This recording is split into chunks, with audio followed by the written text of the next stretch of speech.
But what about the wife? What about the woman? Well, the Prophet ﷺ told us what to choose in a man for our daughters or our sisters. So the Prophet said ﷺ that when a woman wants to choose a man, he has to be, first thing, religious. He has to be practicing. And not every bearded brother is a practicing brother. Fidel Castro is not practicing. Not everyone with short thobe is a practicing brother. How do I know? Ya akhi, deal with him. If I see a brother with a long beard and a short thobe, but he lies, or he backbites, or he cheats, or he is useless, and he envies people, he looks down at people, he thinks of himself as the best man ever to walk the earth, is he a practicing brother? No, he's not. So choose someone who's practicing. How do you know? Akhi, visit the masjid next door. If someone proposes to your daughter and he looks practicing, where do you live? I live near Green Lane. Okay, we go to the Shaikh who prays Zallah Khair Fajr. Do you know this brother? No. This is how he looks. I've never seen the brother. Is he practicing? He doesn't pray Fajr. What kind of a practicing brother is he? Shaykh, I always find it difficult to wake up for Fajr. Okay, what Isha? Shaykh, Isha is too late. So what do you pray? Asr usually, because Zuhr I can't pray it in the masjid, at work. What kind of a Muslim is this? This is not practicing. You need someone who is fully practicing, not only in his religious commitment, but also in his character. And that is why the Prophet ﷺ said that whenever someone proposes to your wife, erase this, edit.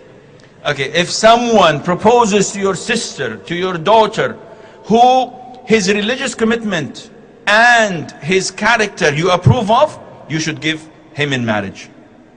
So it's not only religious commitment, also his character. What do we mean by character? He should be brave. He should be generous. The worst thing a sister could do is marrying a stingy person, a miserly person, who doesn't pay until you take a pint of his blood. This is difficult.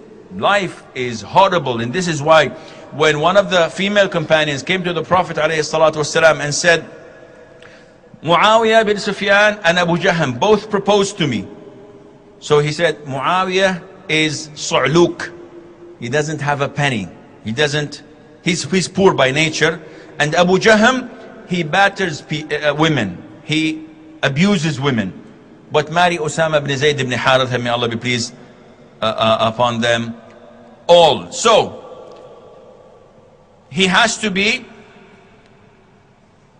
his character has to be accepted, in the sense that he has to be generous, he has to be tolerant. Never ever marry someone who has rage attacks. Never. It's the worst person. And I get a lot of these problems of men. They confuse themselves with an AK-47, with a Kalashnikov. When they're angry, talik, talik, talik, talik, talik, talik, talik. And your mother and your sister and your aunts, they're all talik. He divorces everybody. He sees, what is this? And then after 5 minutes, Shaykh, I made a mistake. What did you do? I gave my wife talaq 17 times.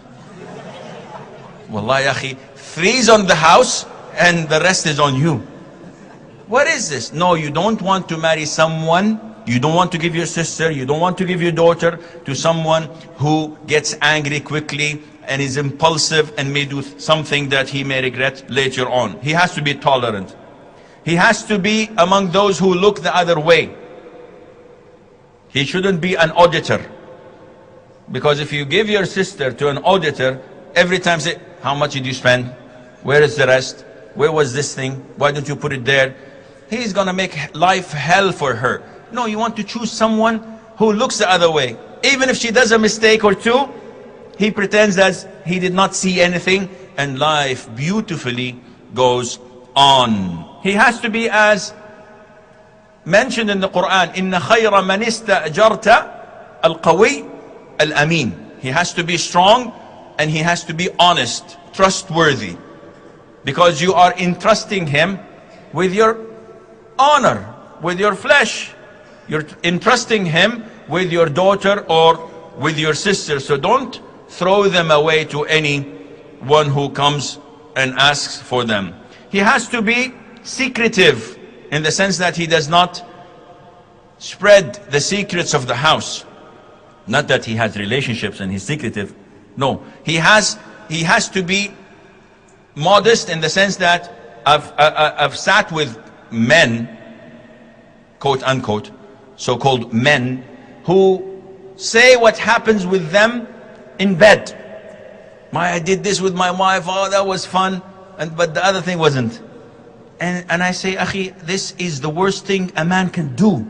Yes, it's okay, it's man talk. It's not man talk, it's animal talk. Men with dignity and honor refuse to go down this road. He has to be, you have to look for someone who is fair and just. And these two things, fairness and justice, if a man has them, wallahi, you give your daughter to him and fear nothing. And that is why Al-Hasan, may Allah have mercy on his soul, said, give your daughter or your sister to one who is fearing Allah Azza wa Jal. Because if he loves her, he will honor her. And if he hates her, he would not do her wrong. If I hate my wife, I will not be unfair or unjust because I fear Allah.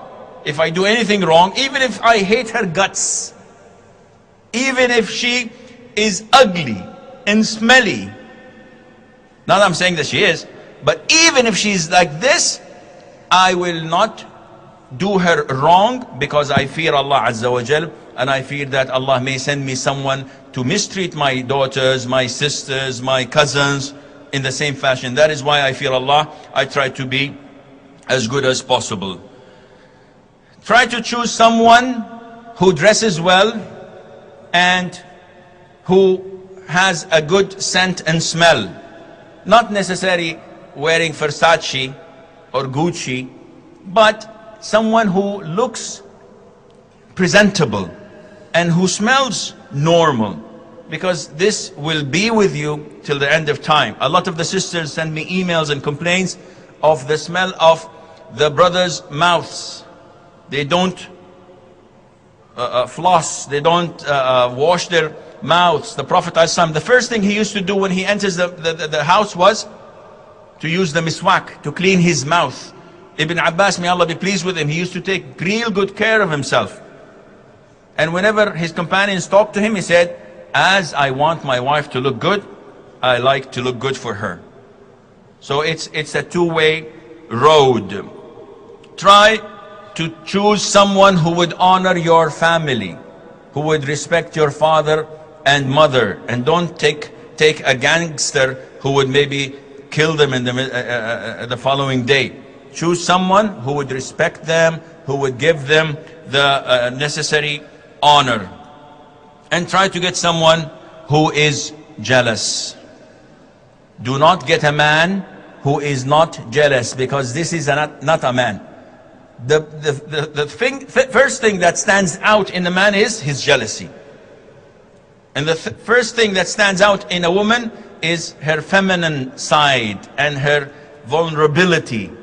And the more he's jealous and strong and she's weak and vulnerable, they can have a good relationship. But when the woman becomes a man and the man becomes a sissy, with all due respect, this is not a marriage. Seriously, most of marriages do not continue because of this. Because you have a man in woman's clothing and you have something else in the man's shoes.